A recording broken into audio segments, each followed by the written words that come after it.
Praise the Lord. Praise the Lord. Hallelujah. Hallelujah.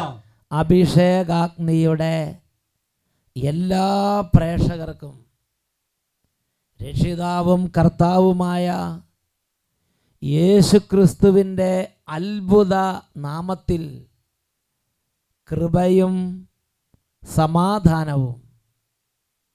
Praise the Lord. Praise the Lord. Hallelujah. Hallelujah. പ്രിയപ്പെട്ട ദൈവമക്കളെ, Joel പ്രവചനത്തിൽ 2-ാം അധ്യായം 28-ാം വാക്യം, അന്ന് ഇങ്ങനെ സംഭവിക്കും, എല്ലാവരുടെയും മേൽ എൻ്റെ ആത്മാവിനെ ഞാൻ വർഷിക്കും, നിങ്ങളുടെ പുത്രന്മാരും പുത്രിമാരും പ്രവചിക്കും, നിങ്ങളുടെ വൃദ്ധന്മാർ സ്വപ്നങ്ങൾ കാണും, യുവാക്കൾക്ക് ദർശനമുണ്ടാകും. ഇന്ന് നാം ചിന്തിക്കുന്നത്, ദൈവം ഇതുപോലെ ആത്മാവിനെ വർഷിക്കുമ്പോൾ എങ്ങനെ ആത്മാവിൻ്റെ അനുഭവം നമ്മുടെ ജീവിതത്തിൽ കൂടുതൽ കൂടുതൽ ത്വരിതപ്പെടുത്താം എന്നതിനെക്കുറിച്ചാണ്. ഒരനുഭവം നമുക്ക് ശ്രദ്ധിക്കാം. എൻ്റെ പേര് ജോസഫ്. ഞാൻ കാഞ്ഞിരപ്പള്ളി രൂപത ഇടഭാഗം, പുത്തൻകുരുട്ടി ഇടഭാഗമാണ് കാഞ്ഞിരപ്പള്ളി രൂപത. 2010 ഞാൻ വാഹനം ഓടിച്ചു കൊണ്ടുപോകുമ്പോൾ പെട്ടെന്ന് എൻ്റെ ഒരു കണ്ണിൻ്റെ കാഴ്ച പോവുകയും ഞാൻ അവിടെ എതിരെ വരുന്ന വണ്ടിയുടെ ലൈറ്റ് വളരെ ചെതറി കാണുകയും ചെയ്തു. നിർത്തി നോക്കിയപ്പോൾ ഒരു കണ്ണിന് കാഴ്ചയില്ല. അവിടുന്ന് ഉടൻ തന്നെ ആശുപത്രിയിൽ പോയി, പല ഹോസ്പിറ്റലുകളിലും പോയി. എന്നാൽ ഡോക്ടർമാരെല്ലാം പറഞ്ഞു ഇതിന് ഇനിയും ട്രീറ്റ്മെൻ്റ് ഒന്നുമില്ല, കാഴ്ച തിരിച്ചു കിട്ടുവാൻ യാതൊരു മാർഗവുമില്ല എന്ന്. 2012 ആയപ്പോഴത്തേക്ക് രണ്ടാമത്തെ കണ്ണിൻ്റെയും കാഴ്ച പൂർണ്ണമായിട്ട് പോയി. ഞാൻ വീട്ടിൽ തന്നെ കാഴ്ചയില്ലാതെ 1 വർഷത്തോളം ഇരുന്നു. 2 കണ്ണിനും കാഴ്ചയില്ലാതെ അല്ലേ? 2 കണ്ണിനും കാഴ്ചയില്ലാതെ വീട്ടിൽ ഇരിക്കുന്ന സ്ഥിതിയായി. ഞായറാഴ്ച അഭിഷേകാഗ്നി പ്രോഗ്രാം തുടങ്ങിയ കാലം തൊട്ട് ഞങ്ങളെല്ലാവരും വളരെ ഭക്തിയോടുകൂടി അത് കാണാറുണ്ടായിരുന്നു. അതായത് അച്ഛൻ എന്തു പറയുന്നോ അതനുസരിച്ച് തന്നെ അവിടെ കാണും. മുട്ടുകുത്താൻ പറയുമ്പോൾ മുട്ടുകുത്തിയും, സ്തുതിക്കാൻ പറയുമ്പോൾ സ്തുതിക്കുകയും, കൈ ഉയർത്താൻ പറയുമ്പോൾ ഞങ്ങൾ എല്ലാവരും കൂടി എഴുന്നേക്കാൻ പറയുമ്പോൾ എഴുന്നേക്കും അല്ലേ? കൈ ഉയർത്തി കൈ അടിക്കാൻ പറയുമ്പോൾ കൈ അടിക്കും അല്ലേ? അതെ. ഇവിടെ നേരിട്ട് പറഞ്ഞിട്ട് പോലും പലരും അനുസരിക്കുന്നില്ല. പക്ഷേ ഈ ചേട്ടൻ ദൈവകൃപയുള്ള ചേട്ടനാണ്. അതുകൊണ്ട് ടി വി കൂടെ പറഞ്ഞു വീട്ടിലിരുന്ന്, ചേട്ടൻ മാത്രമല്ല ഫാമിലി മുഴുവൻ അല്ലേ, കുടുംബം ഒരുമിച്ച് അവരിതേപോലെ ഒരു ധ്യാന കേന്ദ്രത്തിൽ ഇരുന്ന് ധ്യാനം കൂടുന്ന പോലെ വീട്ടിലിരുന്ന് അഭിഷേകത്തിന് കൂടുക. അങ്ങനെ 2014 ഒരു ഞായറാഴ്ച ഒരു സഹോദരിയുടെ സാക്ഷ്യം അഭിഷേകാഗ്നി പ്രോഗ്രാമിൽ വന്നു. ചേച്ചിയുടെ പ്രോഗ്രാം പ്രശ്നം ഇതായിരുന്നു, ശരീരം മുഴുവൻ വിണ്ട് കീറിയിട്ട് വെള്ളം ഒഴുകുന്നു. ചക്ക വിണ്ട് കീറിയ അത് ഞാൻ ഓർക്കേണ്ട ഒരു സാക്ഷ്യം. അത് നിങ്ങളും കേട്ട് കാണുമായിരിക്കും അല്ലേ? അത് ടെലിവിഷനിലൂടെ പറഞ്ഞു. അത് കേട്ടതിൻ്റെ പിറ്റേ ആഴ്ചയിൽ എൻ്റെ ഇളയ മകനാണ് ഈ നിൽക്കുന്നത്. ഇവന് പിറ്റേ ആഴ്ചയിൽ വിശുദ്ധ കുർബാനയുടെ ആശീർവാദം നടക്കുന്ന സമയത്ത് ഓടിച്ചെന്ന് വിശുദ്ധ കുർബാനയുടെ തിരുവോസ്തിയിൽ തൊട്ടിട്ട് എൻ്റെ കണ്ണിൽ വന്ന് തൊട്ടിട്ട് പ്രാർത്ഥിച്ചു, എൻ്റെ ഈശോയെ എൻ്റെ പപ്പായുടെ കണ്ണിന് കാഴ്ച കൊടുക്കണമെന്ന്. ആ സമയം തന്നെ എൻ്റെ കണ്ണിന് കാഴ്ച കിട്ടി. ഞാനിപ്പോൾ യേശുവേ 2 കണ്ണിനും കാഴ്ചയില്ലാതെ 1 വർഷത്തിലധികമായി വീട്ടിലിരിക്കുകയായിരുന്നു. അതെ അതെ. അങ്ങനെ ഇരിക്കുമ്പോഴാണ് ഒരു ടി വിയിൽ ഒരു സാക്ഷ്യം കേട്ടപ്പോൾ ആ കുട്ടിയുടെ ഉള്ളിലൊരു വിശ്വാസം ഉണ്ടായി. ഉടനെ ആ കുട്ടി ആരാധന നടക്കുന്ന സമയത്ത് പരിശുദ്ധ കുർബാനയിൽ ആ ടെലിവിഷൻ്റെ സ്ക്രീനെ പോയി തൊട്ട് ഈശോയെ തൊടുന്ന അതേ വിശ്വാസം തൊട്ടിട്ട് നേരെ വന്ന് പപ്പയുടെ കണ്ണിലേക്ക് അങ്ങോട്ട് വെച്ചു. ഈശോ ആ സമയം അത്ഭുതം പ്രവർത്തിക്കാൻ വേണ്ടി തിരഞ്ഞെടുത്തു. കാഴ്ച കിട്ടിയേ? കാഴ്ചയുണ്ട്. ഞാൻ വണ്ടി ഓടിച്ചാണ് ഇവിടെ വരാറുള്ളത്. ദൈവമേ, വണ്ടി ഓടിച്ചത് റോട്ടിൽ കൂടെ ഒക്കെ വണ്ടി ഓടിച്ച് മറ്റു വണ്ടിയിൽ ഇടിക്കാതെ ഇവിടെ എത്തിക്കാന്ന് പറഞ്ഞാൽ അത് കാഴ്ചയുള്ളതുകൊണ്ട് എന്നൊക്കെ പറഞ്ഞ് ഹല്ലേലൂയ ഹല്ലേലൂയ. ഇവിടെ ഇരിക്കുന്ന ആളുകളൊക്കെ കാണുന്നുണ്ടോ? അത് ശരിക്കും ഈ മിടുക്കൻ്റെ വിശ്വാസം സാരല്ല. മോൻ്റെ പേരെന്ന് പറഞ്ഞ് മോനെ നീ എന്താ ചെയ്തത്? നീ തുറന്ന് പറ, നീ എന്താ ചെയ്തത്? നിന്റെ പേരാദ്യം പറ. എൻ്റെ പേര് അലൻ. അലൻ. അലൻ, നീ എന്താ ചെയ്തത്? What did you do? ഞാനാണ് ആരാധന സമയത്ത് ദിവ്യാനന്ദ ഈശോയെ പോയി തൊട്ടിട്ട് പറഞ്ഞു, എൻ്റെ പപ്പായുടെ കണ്ണിന് കാഴ്ച തിരിച്ചു കൊടുക്കണമേ. എനിക്ക് വിശ്വാസം ഉണ്ടായിരുന്നു ദിവ്യാനന്ദ ഈശോ അങ്ങനെ പപ്പായ്ക്ക് ഇങ്ങനെ കാഴ്ച കൊടുക്കും, നല്ല വിശ്വാസം ഉണ്ടായിരുന്നു അല്ലേ? ഈ അഭിഷേകത്തിന് കാണുമ്പോൾ, ഈ സാക്ഷ്യങ്ങൾ കാണുമ്പോൾ നിനക്ക് വിശ്വാസം വർദ്ധിക്കും അല്ലേ? അപ്പൊ എന്നിട്ട് നീ എന്ത് ചെയ്തു? ഇങ്ങനെ ചെന്ന് തൊട്ടിട്ട് നേരെ പപ്പയുടെ കണ്ണിൽ ഇവിടെ തൊട്ടിട്ട് പറഞ്ഞ് എൻ്റെ പപ്പയുടെ കണ്ണിന് വിശ്വാസം കാഴ്ച കൊടുക്കണേ എന്ന് പറഞ്ഞ് ഞങ്ങൾ പ്രാർത്ഥിച്ചു. ഫ്രൈസ്. അപ്പൊ നോക്കി ഈശോ ആ സമയം ഈ ഇപ്പൊ നോക്കിയേ, കണ്ണട ഒന്നും വെക്കണ്ട, നേരെ കാണുക എന്നൊക്കെ കണ്ണില്. ഫ്രൈസ്. ഹല്ലേലൂയ. അത്ഭുതകരം. ആ സമയത്ത് ഈശോ കൊണ്ട് ഇടപെടുക. ഈശോയ്ക്ക് അഭിഷേകത്തിന് ഒരുപാട് ഇഷ്ടമാണെന്ന് പല വിധത്തിൽ ഞാൻ മനസ്സിലാക്കിയിട്ടുണ്ട്. Praise the Lord. Praise the Lord. Hallelujah. Hallelujah. പ്രിയപ്പെട്ട ദൈവമക്കളെ, എഴുന്നേറ്റ് നിന്ന് ഈ നിമിഷങ്ങളിൽ നമുക്ക് പ്രാർത്ഥിക്കാം. അഭിഷേകാഗ്നിയുടെ സമയത്ത് ഒരു താമസിച്ചുള്ള ധ്യാനത്തിൽ ധ്യാനം കൂടുന്നത് പോലെ ഭവനങ്ങളിലും സമൂഹങ്ങളിലും സ്ഥാപനങ്ങളിലും എവിടെയെല്ലാം ദൈവജനം ഒരുമിച്ച് കൂടിയിരുന്ന് വചനം കേൾക്കുന്നുണ്ടോ അവിടെയൊക്കെ ദൈവജനം പ്രാർത്ഥന ദൈവസന്നിധിയിലേക്ക് ഉയർത്തുകയാണ്. അവിടെയെല്ലാം യേശു തൻ്റെ വാഗ്ദാനം പോലെ പരിശുദ്ധാത്മാവിനെ വർഷിച്ച് വലിയ അത്ഭുതങ്ങളും വിടുതലുകളും ചൊരിയുന്നുണ്ട്. ഈ സമയം ദൈവമക്കളെല്ലാവരും ഈ ടീമിനോട് ചേർന്ന്, അട്ടപ്പാടി അഭിഷേകാഗ്നി ടീമിനോട് ചേർന്ന് കരങ്ങൾ ഉയർത്തി ഉച്ചത്തിൽ സ്തുതിക്കുന്നു. Hallelujah, hallelujah, hallelujah. Glory, glory, glory.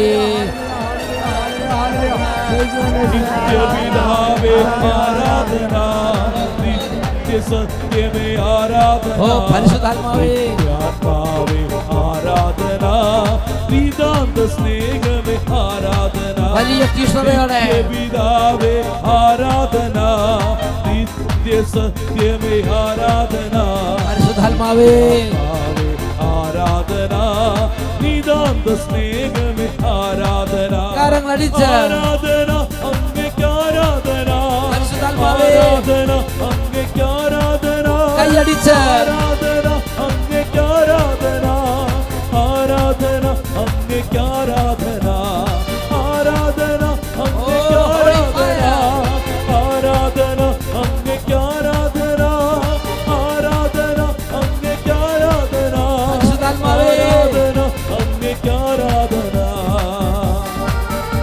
എല്ലാ ദൈവമക്കളും നന്നായി കൈയടിച്ച് സമൂഹത്തോട് ചേർന്ന് ഈ സമയം ദൈവപിതാവിനെ ആരാധിക്കുകയാണ്.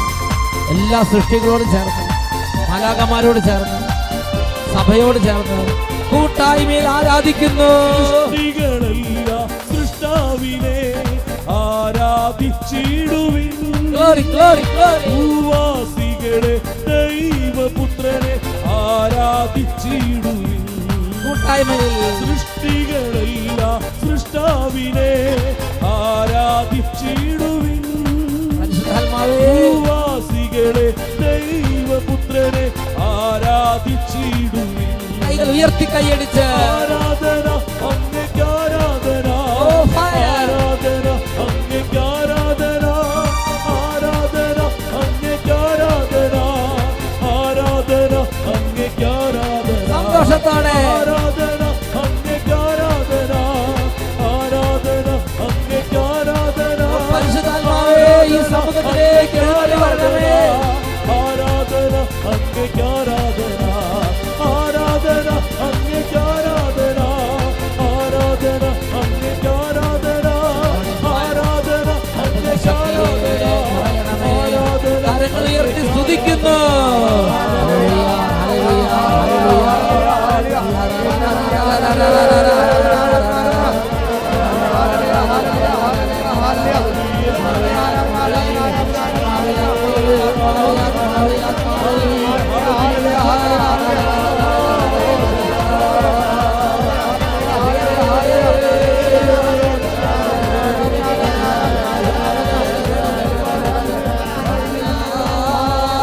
എല്ലാ ദാസന്മാരുടെ പേരും ദാസിമാരുടെ പേരും ഈ സമയം കൃപയുടെ ആത്മാവേ നിറയണമേ. എല്ലാ കുടുംബങ്ങളിലേക്കും ആത്മാവേ വ്യാപരിക്കണമേ. നിലവിളി കേൾക്കുന്ന ആത്മാവേ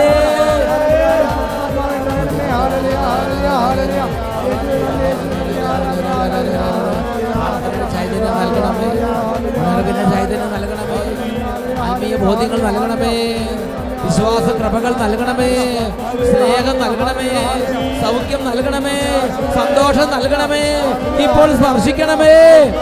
hallelujah, hallelujah, hallelujah, hallelujah, hallelujah. പരിശുദ്ധാത്മാവേ, എല്ലാ വിദ്യാർത്ഥിനികളെയും കുഞ്ഞി പൈതങ്ങളെയും പ്രത്യേകം തൊട്ട് അനുഗ്രഹിക്കണമേ. വലിയ വേദനയിലും രോഗത്തിലിരിക്കുന്നവരെ ഇപ്പോൾ സ്പർശിക്കണമേ, സഹായിക്കണമേ. വചനം കേൾക്കാൻ പറ്റാത്ത വിധം മന്ദീഭവിച്ചു പോയ ഹൃദയങ്ങളെ തൊട്ടുണർത്തണമേ പരിശുദ്ധാത്മാവേ.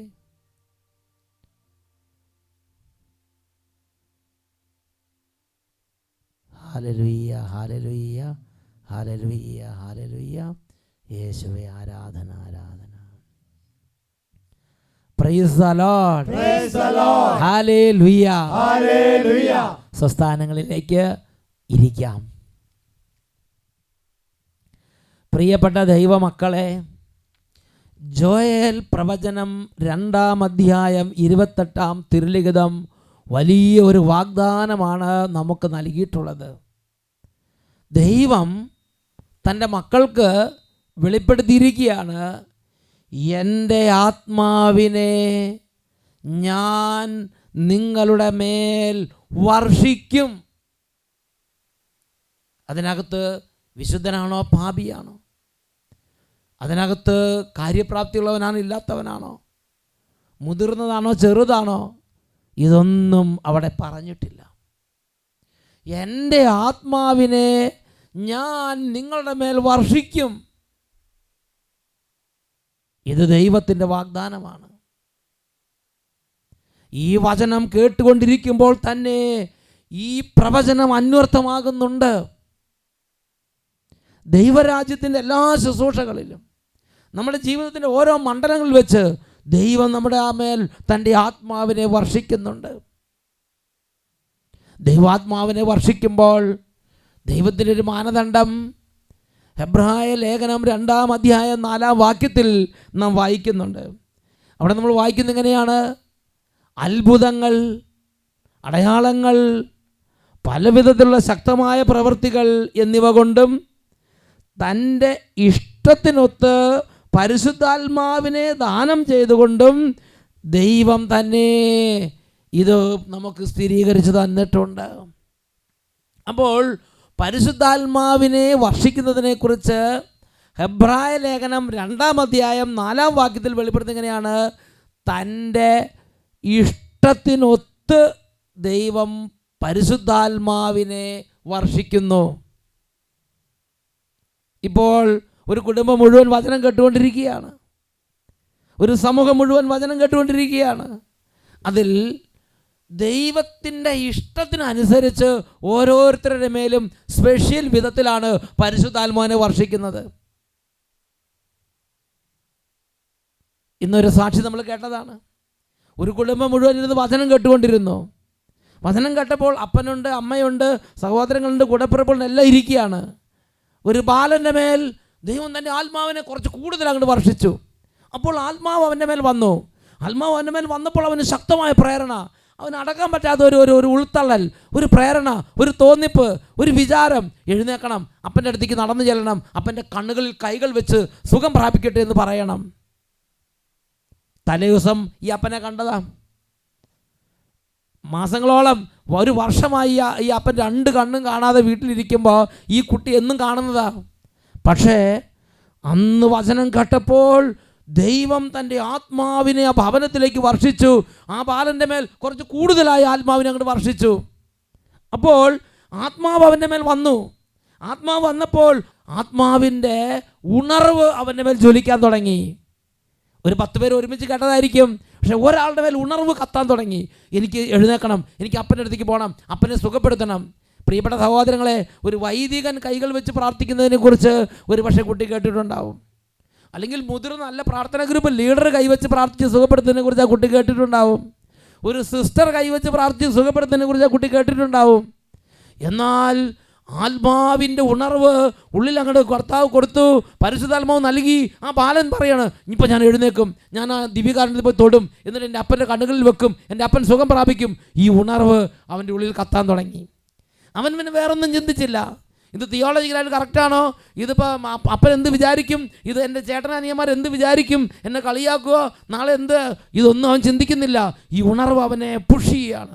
അവൻ മുമ്പോട്ട് നീങ്ങി, അവൻ ദിവ്യകാരുണ്യത്തിൽ തൊട്ടു, പോയി അപ്പൻ്റെ കണ്ണുകളിൽ വെച്ചു. ആത്മാവ് എന്ത് ഉണർവ് കൊടുത്തോ ആ ഉണർവനുസരിച്ച് അവൻ നീങ്ങിക്കൊണ്ടേയിരുന്നു. അവൻ്റെ കൈകളിലൂടെ ദൈവരാജ്യത്തിൻ്റെ ശക്തി പരിശുദ്ധാത്മാവ് വർഷിക്കാൻ തുടങ്ങി. എന്നുറക്കെ പറഞ്ഞേ ഹല്ലേലൂയ. പ്രിയപ്പെട്ട സഹോദരങ്ങളെ, ജോയേൽ 2:28 പ്രകാരം ദൈവം നമ്മുടെ മേൽ ആത്മാവിനെ വർഷിക്കുന്നുണ്ട്. വൈദികരുടെ മേൽ ആത്മാവിനെ വർഷിക്കുന്നുണ്ട്, സിസ്റ്റേഴ്സിൻ്റെ മേൽ ആത്മാവിനെ വർഷിക്കുന്നുണ്ട്, കുടുംബങ്ങളുടെ മേൽ വർഷിക്കുന്നുണ്ട്, കുട്ടികളുടെ മേൽ വർഷിക്കുന്നുണ്ട്. ആത്മാവ് ഉണർവും പുഷും ഉൾത്തളലും തരുന്നുണ്ട്. പക്ഷേ പലരും അതിനെ കൊട്ടയിട്ട് മൂടി വച്ചിരിക്കുകയാണ്. പലരും അതിനെ കെടുത്തി കളയുകയാണ്. ഈ ദൈവാത്മാവിൻ്റെ അനുഭവം നമ്മളിൽ കൂടുതൽ കൂടുതൽ ഉണ്ടാകാൻ നിങ്ങൾ ആഗ്രഹിക്കുന്നുണ്ടോ? പരിശുദ്ധാത്മാവിൻ്റെ പ്രവർത്തനം ത്വരിതപ്പെടുത്താൻ നിങ്ങൾ ആഗ്രഹിക്കുന്നുണ്ടോ? എങ്കിൽ ആത്മാവ് തരുന്ന ഉണർവ് അനുസരിച്ച് ആത്മാവിനൊത്ത് മൂവ് ചെയ്യുക. ആത്മാവ് തരുന്ന ഉണർവ് അനുസരിച്ച് സംസാരിക്കുക. ആത്മാവ് തരുന്ന ഉണർവ് അനുസരിച്ച് പ്രവചിക്കുക. ആത്മാവ് തരുന്ന ഉണർവ് അനുസരിച്ച് എഴുന്നേറ്റ് നിൽക്കുക. ആത്മാവ് തരുന്ന ഉണർവ് അനുസരിച്ച് പ്രഖ്യാപിക്കുക. അവിടെ ദൈവരാജ്യത്തിൻ്റെ ശക്തി വെളിപ്പെടും. എന്നുറക്കെ പറഞ്ഞേ ഹല്ലേലൂയ, ഹല്ലേലൂയ. രാജാക്കന്മാരുടെ 2-ാം പുസ്തകം 3-ാം അധ്യായം 15 മുതൽ 17 വരെ വാക്യങ്ങൾ. എലീഷായുടെ ജീവിതത്തിൽ ആത്മാവിൻ്റെ ഒരു അഭിഷേകം വന്നു. ആത്മാവ് എലീഷായുടെ മേൽ വന്നു. അത് അവിടെ രേഖപ്പെടുത്തിയിട്ട് ഇങ്ങനെയാണ്: ഒരു ശുശ്രൂഷയ്ക്ക് വേണ്ടി എലീഷ നിയുക്തനായി, അല്ലെങ്കിൽ എലീഷയോട് റിക്വസ്റ്റ് ചെയ്തു. അപ്പോൾ ആത്മാവിൻ്റെ ഒരു അനുഭവം കുറഞ്ഞ സമയത്ത് എലീഷ പറഞ്ഞു, വേഗം ഒരു ഗായകനെ കൊണ്ടുവരിക. ആ ഗായകൻ പാടിസ്തുതിക്കാൻ തുടങ്ങിയപ്പോൾ എലീഷായുടെ മേൽ കർത്താവിൻ്റെ ശക്തി ആവസിച്ചു. തുടർന്ന് 16-17 വാക്യങ്ങൾ വായിക്കുന്നത് എങ്ങനെയാണ്? അവൻ പറഞ്ഞു, കർത്താവ് അരുളി ചെയ്യുന്നു, ഈ വരണ്ട അരുവിത്തടം കുളങ്ങൾ കൊണ്ട് ഞാൻ നിറയ്ക്കും, കാറ്റോ മഴയോ ഉണ്ടാവുകയില്ല, അരുവിത്തടം ജലം കൊണ്ട് നിറയും, നീയും കാലിക്കൂട്ടങ്ങളും മൃഗങ്ങളും അത് കുടിക്കും. കർത്താവിന് ഇത് നിസാരം. ഒരു ഉറവയില്ല, ഒരു തുള്ളി വെള്ളമില്ല, വരണ്ട് കിടക്കുന്ന സ്ഥലം. അവിടെ ദൈവത്തിൻ്റെ ആത്മാവ് എലീഷായുടെ മേൽ വന്നു. ദൈവത്തിൻ്റെ ആത്മാവ് ചില കാര്യങ്ങൾ ഉണർവ് കൊടുത്തു, പ്രേരണ കൊടുത്തു. എലീഷ എഴുന്നേറ്റ് വന്നു, പ്രഖ്യാപിച്ചു. അവിടെ സംഭവിച്ചു, വലിയ ദൈവശക്തി പ്രകടമായി. എലീഷായുടെ ആത്മാവിൻ്റെ പ്രവർത്തനം കൂടുതൽ കൂടുതൽ വർദ്ധമാനമായി. ഒന്നുറക്കെ പറഞ്ഞേ ഹല്ലേലൂയ, ഹല്ലേലൂയ. ദൈവത്തിൻ്റെ ശക്തി എല്ലാവർക്കും ദൃശ്യമായി. മഴ പെയ്തിട്ടില്ല, കാറ്റൂതിയിട്ടില്ല, വേറെ ഒരു തരത്തിലും വെള്ളവും കനാലോ വന്നിട്ടില്ല. പക്ഷേ ആ വരണ്ട് കിടന്ന സ്ഥലത്തെല്ലാം അരുവിത്തടങ്ങളും കുളങ്ങളും കൊണ്ട് നിറഞ്ഞു. എന്നിട്ട് എലീഷ പറയുകയാണ്, ദൈവത്തിന് ഇത് തീരെ നിസാരം. നമ്മുടെ പ്രശ്നങ്ങളെല്ലാം അങ്ങനെ തന്നെ മക്കളെ, തീരെ നിസാരം. ആത്മാവിൻ്റെ ഉണർവ് കിട്ടുന്നവർ എഴുന്നേറ്റ് നിൽക്കണം. ആത്മാവിന് ഉണർവ് കിട്ടുന്നവർ സംസാരിക്കണം. ആത്മാവിന് ഉണർവ് കിട്ടുന്നവർ പ്രവർത്തിക്കണം. ആത്മാവിന് ഉണർവ് കിട്ടുന്നവർ പ്രഖ്യാപിക്കണം. അവിടെ ദൈവശക്തി പ്രകടമാവും. ആത്മാവ് ഇന്നും ഉണർവ് ദൈവമക്കളുടെ മേലും കുടുംബങ്ങളുടെ മേലും ചൊരിയുന്നുണ്ട്. ഇത് വൈദികരോ സിസ്റ്റേഴ്സോ അൽമായനോ, അവിടെ പരിശുദ്ധാത്മാവിന് വ്യത്യാസമില്ല. ആത്മാവ് ഇഷ്ടത്തിനൊത്ത് തൻ്റെ കൃപ വർഷിക്കുന്നുണ്ട്. ഒരു വ്യക്തിയുടെ അനുഭവം നിങ്ങളുടെ ശ്രദ്ധയിലേക്ക് കൊണ്ടുവരാം. എൻ്റെ പേര് സൂസൻ. ഞാൻ തിരുവനന്തപുരത്ത് നിന്നായിരുന്നു. എനിക്ക് 2 വർഷമായിട്ട് ഞാൻ സ്പെക്സ് വെച്ചിട്ടിരിക്കുമായിരുന്നു. ഈ 2 വർഷത്തിനകത്ത് എൻ്റെ കണ്ണിലെ കാഴ്ച കുറഞ്ഞ് 2 പ്രാവശ്യം ഞാൻ ലെൻസ് മാറ്റിയായിരുന്നു. രണ്ടാമത്തെ പ്രാവശ്യം ഞാൻ വെച്ചിരിക്കുമ്പോൾ എനിക്കൊന്നും എനിക്കൊന്നും ക്ലാസ്സിലിരുന്ന ബോർഡ് നോക്കി കഴിഞ്ഞാൽ കുറേ കഴിഞ്ഞ് കണ്ണ് നന്നായിട്ട് വേദനിക്കും. അതിനുശേഷം ഞാൻ കുനിഞ്ഞിരിക്കും. ഒരു 15 മിനിറ്റ് ബോർഡോ സാറുമാരും ഇങ്ങനെ നോക്കിക്കൊണ്ടിരിക്കുക. പിന്നെ അത് കഴിഞ്ഞ് ഒരു അരമണിക്കൂർ കുനിഞ്ഞിരുന്ന് ബുക്ക് നോക്കേണ്ട അവസ്ഥയായിരുന്നു. ഷോർട്ട് സൈറ്റിന്റെ പ്രോബ്ലം ആയിരുന്നു. 15 മിനിറ്റ് സാറുമാരെ നോക്കിക്കൊണ്ടിരുന്ന. എന്നിട്ട് അങ്ങനെ കുറേ ഒരു ദിവസം ഒരു സാറിൻ്റെ കയ്യിൽ നിന്നെങ്കിലും എനിക്ക് വഴക്ക് കിട്ടുമായിരുന്നു. വഴക്ക് പിന്നെ ഇവിടെ കഴിഞ്ഞ ഫെബ്രുവരി 27-ന് സേവർഗൻ വട്ടാലച്ചന് വേണ്ടി പ്രാർത്ഥിക്കാൻ വേണ്ടി മധ്യസ്ഥ പ്രാർത്ഥനയ്ക്ക് ജാഗരണ പ്രാർത്ഥനയ്ക്കായിട്ട് രാത്രി കഴിഞ്ഞ ഫെബ്രുവരി 27-ന് ബ്രദർ ജോസിൻ്റെ കയ്യിൽ ഡേറ്റ് കിട്ടിയായിരുന്നു. അങ്ങനെ ഞങ്ങൾ കുടുംബത്തോടെ വന്നായിരുന്നു. ബ്രദറാണെങ്കിൽ വിശുദ്ധ കുരിശിൻ്റെ അടയാളം വെച്ച് തലയിൽ കൈവച്ച് പ്രാർത്ഥിച്ചായിരുന്നു. എന്നിട്ട് എൻ്റെ കണ്ണട ഊരിയെടുത്തു. എന്നിട്ട് ഊരിയെടുത്തിട്ട് പറഞ്ഞു, നീ ഇനി ഇത് വയ്ക്കണ്ട. എന്നിട്ട് എന്നെ പുറത്തിറക്കി സെൻറ്റ് മേരീസ് ചാപ്പലിൻ്റെ ഫ്രണ്ടിൽ സൈഡിലുള്ള മഹാപ്രേഷിതൻ എന്ന് പറഞ്ഞ ദൈവസായം പിള്ളയുടെ ആ ബോർഡിന് ഒരു കുറച്ച് അടി അകലം ദൂരെ നിന്നിട്ട് വായിക്കാൻ പറഞ്ഞു. ഞാൻ നന്നായിട്ട് വായിച്ചു. അതിനുശേഷം ഫെബ്രുവരി 27 കഴിഞ്ഞിട്ട് ഇന്ന് വരെ ഞാൻ ഇതുവരെ കണ്ണടയും വെച്ചിട്ടില്ല. എനിക്കെല്ലാം നന്നായിട്ട് ഇന്ന് വരെ വെച്ചിട്ടില്ല. എല്ലാം ക്ലിയറായിട്ട് വായിക്കാം. യേശുവേ നന്ദി. ആ ബ്രദർ എന്താ കണ്ണാടി കൂരി എടുത്ത് ഇനി നിനക്ക് തരില്ലെന്ന് പറഞ്ഞോ? ഇനി നീ ഇത് വെക്കണ്ടെന്ന് പറഞ്ഞു. ഇനി വെക്കണ്ടെന്ന് പറഞ്ഞു. ആ ബ്രദർ പറഞ്ഞു, മോളെ ആ കണ്ണാടി കൂരി ഞങ്ങൾ മാറ്റി വെക്ക്, ഇനി നീ കണ്ണാടി വെക്കേണ്ടി വരില്ല, നിനക്ക് ഈശോ സൗഖ്യം തരുമെന്ന് പറഞ്ഞു. എന്നിട്ട് പുറത്തിറങ്ങി അങ്ങ് വായിക്കാൻ പറഞ്ഞു. കുറേ നാളായിട്ട് വായിക്കാൻ പറ്റില്ലെന്ന് മാത്രമല്ല, കുട്ടി ക്ലാസ്സിൽ അങ്ങനെ ഇരുന്നെന്നുള്ള കാര്യം കുട്ടി പറഞ്ഞു. ആ ബ്രദർ വിശ്വാസത്താൽ ഒറ്റ സംസാരമാണ്, അപ്പോൾ തന്നെ ഹീലിംഗ്. ഉറക്കെ പറയാ ഹല്ലേലൂയ. പ്രിയപ്പെട്ട സഹോദരങ്ങളെ, ഒരു രോഗി തൻ്റെ മുമ്പിൽ നിൽക്കുകയാണ്. ജോസിയേട്ടൻ എന്ന് പറഞ്ഞൊരു സാധാരണ ഒരു ബ്രദർ, സാധാരണ ഒരു മനുഷ്യൻ. ഈ രോഗിയുടെ കണ്ണുനീരും ദുഃഖവും രോഗി പറഞ്ഞപ്പോൾ ഈ ജോസിയേട്ടൻ എന്ന് പറഞ്ഞ ആ ഒരു എളിയ ദാസൻ്റെ മേലുള്ള ദൈവത്തിൻ്റെ ആത്മാവിൽ ഒരു ഉണർവ്, ഒരു ഉണർവ് ജോസിയേട്ടനോട് കൊടുത്തു. ജോസിയേട്ടൻ ആ ഉണർവ് സ്വീകരിച്ചു. ജോസിയേട്ടൻ എഴുന്നേറ്റ് നിന്നു. ജോസിയേട്ടൻ പറഞ്ഞു, നിൻ്റെ കണ്ണട ഊരുക, ഇനി നീ കണ്ണട വെക്കണ്ട. നോക്കുക, ദൈവത്തിൻ്റെ ആത്മാവ് നൽകിയ ഒരു കാര്യം, ഒരു ഉണർവ് ഒന്ന് പ്രഖ്യാപിച്ചു, സംസാരിച്ചു, പറഞ്ഞു. അവിടെ ദൈവശക്തി വെളിപ്പെട്ടു. എന്നുറക്കെ പറഞ്ഞ് ഹല്ലേലൂയ. ആർക്കും സഹായിക്കാൻ പറ്റാത്ത ഒരു വേദനയിൽ നിസ്സഹായാവസ്ഥയിലായിരുന്ന ഒരു എളിയ ബാലികയുടെ കണ്ണുനീര് ദൈവം തുടച്ചു മാറ്റിയ വിധമാണ് ഈ പറഞ്ഞത്. പ്രിയപ്പെട്ട മക്കളെ, ഒരു രോഗിയെ കാണുമ്പോൾ, ഒരു കുടുംബത്തിന് ദുഃഖം കേൾക്കുമ്പോൾ, അല്ലെങ്കിൽ ഒരു വചന ശുശ്രൂഷ പങ്കെടുക്കുമ്പോൾ, ഒരു ആരാധന പങ്കെടുക്കുമ്പോൾ, ഒരു ഗാന ശുശ്രൂഷ കേൾക്കുമ്പോൾ, ഒരു പാട്ട് കേൾക്കുമ്പോൾ, വചനം വായിക്കുമ്പോൾ, ഒരു വ്യക്തി നമ്മൾ അഭിവാദനം ചെയ്യുമ്പോൾ, ദൈവത്തിൻ്റെ ആത്മാവിന് ഏത് വിധത്തിലും ഏത് സമയത്തും നമ്മുടെ മേൽ അതിശക്തമായി വ്യാപരിക്കാം. ദൈവത്തിൻ്റെ ആത്മാവ് വരുമ്പോൾ നമുക്ക് ലഭിക്കുന്ന വളരെ പ്രധാനപ്പെട്ട ഒരു കാര്യമാണ് ഒരു ഉണർവ്. നാം കേൾക്കുന്ന വിഷയത്തിൻ്റെ മേൽ, നാം കാണുന്ന പ്രശ്നത്തിൻ്റെ മേൽ, നാം അഭിമുഖീകരിക്കുന്ന പ്രതികൂലത്തിൻ്റെ മേൽ ദൈവശക്തി ഇറക്കാൻ വേണ്ടി ദൈവം തരുന്ന ഒരു അടിസ്ഥാന റിസോഴ്സാണ്, ഒരു അടിസ്ഥാന കൃപയാണ് ഈ ഉണർവ്. ആ ഉണർവ് കിട്ടുന്നവർ എഴുന്നേൽക്കണം, ആ ഉണർവ് കിട്ടുന്നവർ സംസാരിക്കണം, അവർ പറയണം, അവർ കൈകൾ വെക്കണം, അവർ കൈ ഉയർത്തണം, അവർ വെളിപ്പെടുത്തണം, അവർ പ്രഖ്യാപിക്കണം. ഇത് പ്രിയപ്പെട്ട സഹോദരങ്ങളെ നിസ്സാരമായ ഒരു കാര്യമല്ല. രാജാക്കന്മാർ 2-ാം പുസ്തകം 5-ാം അധ്യായം 1 മുതലുള്ള വാക്യങ്ങൾ. എലീഷായുടെ അടുത്ത് പ്രവാചക ഗണത്തിലെ ഒരുവൻ്റെ ഭാര്യ വന്ന് പറഞ്ഞു, വലിയ കടബാധ്യതയാണ്, നിവൃത്തിയില്ലേ, എല്ലാം നശിച്ചേ. അദ്ദേഹത്തിൻ്റെ ആ കുടുംബത്തിൻ്റെ കണ്ണുനീര് മുഴുവൻ പ്രവാചകൻ്റെ അടുത്ത് ഒരു കണ്ണുനീർ കുടമായി ഇതാ ഒരു എളിയ മകൾ വന്നു. അപ്പോൾ തന്നെ ആ ദുഃഖം കേട്ടപ്പോൾ, ആ കുടുംബത്തിൻ്റെ കാര്യങ്ങളെക്കുറിച്ച് മനസ്സിലായപ്പോൾ ദൈവത്തിൻ്റെ ആത്മാവ്, ഒരു ഉണർവ്, ഒരു ജീവൻ, ഒരു പുതിയ ശക്തി അവിടെ നിക്ഷേപിച്ചു. ഉടനെ എലീഷ എഴുന്നേറ്റ് വന്നു. എലീഷ പറഞ്ഞു, നിൻ്റെ കയ്യിൽ എന്താ ഉള്ളത്? പിതാവ് പറഞ്ഞു, കുറച്ച് എണ്ണയുണ്ട്. ആ പറഞ്ഞു, ഒഴിഞ്ഞ കലങ്ങളെല്ലാം കൊണ്ടുവരിക, ഈ എണ്ണ അങ്ങോട്ട് ഒഴിക്കുക, നിൻ്റെ കലങ്ങളിൽ നിന്ന് അടുത്ത വീട്ടിൽ നിന്ന് കലങ്ങൾ മേടിക്കുക, അതിലേക്കെല്ലാം നിറയ്ക്കുക. ആ കുടുംബത്തിൻ്റെ ദാരിദ്ര്യം മാറി സമൃദ്ധി കൊണ്ട് ആ കുടുംബം നിറയാനുള്ള ഒരു ഉണർവ് പരിശുദ്ധാത്മാവിടെ കൊടുത്തു. പ്രിയപ്പെട്ട സഹോദരങ്ങളെ, ഇങ്ങനെ എന്തെങ്കിലും ലോകചരിത്രത്തിൽ കേട്ടിട്ടുണ്ടോ? ഒരു തുട എണ്ണയുണ്ട്, കുടുംബത്തിൻ്റെ സർവ്വ സാമ്പത്തിക ക്ലേശം മാറ്റി അതിലൂടെ ദൈവം സമൃദ്ധി ചൊരിഞ്ഞത്. ദൈവത്തിൻ്റെ ആത്മാവിന് ഇതൊക്കെ നിസ്സാരമാണ് മക്കളെ. നാം ആ ഉണർവ് സ്വീകരിക്കുന്നുണ്ടോ? ഇത് പ്രവാചകനായ എലീഷയുടെ മാത്രമല്ല, ഇന്ന് സാധാരണക്കാരായ ആളുകളിലൂടെ ദൈവത്തിൻ്റെ ആത്മാവ് പ്രവർത്തിക്കുന്നതല്ലേ ഇന്ന് നമ്മൾ കേട്ടത്.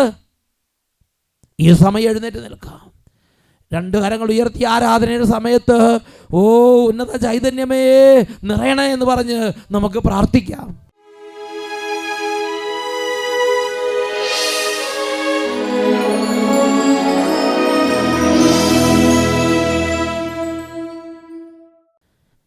ഈ നിമിഷങ്ങളിൽ എഴുന്നേറ്റ് നിന്ന് ഉണർവ് തരുന്ന ആത്മാവേ എൻ്റെ മേൽ വ്യാപരിക്കണമേ എന്ന് ആഗ്രഹിച്ച് പ്രാർത്ഥിക്കാം. ഈ ആത്മാവാണ് ഉൾത്തള്ളൽ തരുന്നത്. ആത്മാവ് വരുന്നിടത്ത് എല്ലായിടത്തും ആത്മാവിന് പുതിയ വഴിയുണ്ട്. ആത്മാവ് ആളും തരം നോക്കിയല്ല, തൻ്റെ ഇഷ്ടത്തിനനുസരിച്ചാണ് ആത്മാവ് പ്രവർത്തിക്കുന്നത്. 2 കരങ്ങൾ ഉയർത്തി ഈ ദിവ്യകാരുണ്യ ആശീർവാദ സമയത്ത് എത്ര ഉച്ചത്തിൽ ആത്മാവിനെ വിളിക്കാമോ അത്ര ഉച്ചത്തിൽ ആത്മാവിനെ വിളിച്ച്, ആത്മാവാം ദൈവമേ ദിവ്യശക്തി നിറയ്ക്കണമേ, കരങ്ങൾ ഉയർത്തി സ്തുതിക്കുന്നു.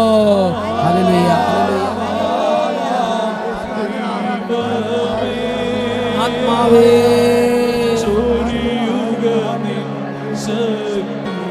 ആത്മാവാം ദൈവമേ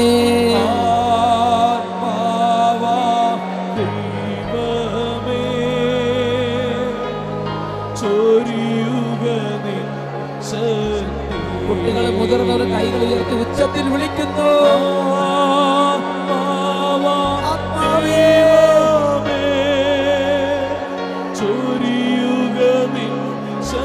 പരിശുദ്ധാത്മാവേ ഇപ്പോൾ രോഗികളെ സുഖപ്പെടുത്തുക.